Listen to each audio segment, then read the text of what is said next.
नागपूरच्या भोसले घराण्याचे संस्थापक रघुजी राजे भोसलेंची ऐतिहासिक तलवार मिळवण्यात राज्य सरकारला यश आलंय। लंडनमध्ये झालेल्या लिलावात राज्य सरकारने 47 लाख रुपयांना ही तलवार खरेदी केल्याची माहिती मुख्यमंत्री फडणवीसांनी दिली। रघुजी भोसले छत्रपती शाहू महाराजांच्या काळातील मराठा सैन्यातील महत्त्वाचे सरदार होते। त्यांची तलवार महाराष्ट्रात परत आल्यानं इतिहासाचा एक महत्त्वाचा ठेवा जनतेला पाहण्यासाठी उपलब्ध होणार आहे।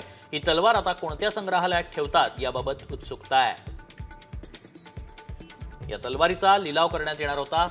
12 लाख रुपये त्याची किंमत ठेवण्यात आली होती, मात्र लिलावामध्ये 47 लाख रुपयांना या तलवारीची खरेदी राज्य सरकारकडून करण्यात आली। मुख्यमंत्री साहेबांना शेलार साहेबांना मी पर्सनल भेटणार आहे, त्यांचा धन्यवाद करणार आहे आणि सोबतच त्यांना निवेदन करणार आहे की ही आमच्या घरात तलवार तिने आम्हाला द्यावी, कारण की ती जेणेकरून आम्ही राजवाड्यात ठेवू, आमच्या संग्रहालयात ठेवून लोकांच्या दर्शनासाठी तिला उपलब्ध करू आणि ती एक धरोहर आहे ऐतिहासिक। ती जर आमच्याकडे आमचा प्रयत्न पुरा राहील की ती आमच्याकडे आली पाहिजे।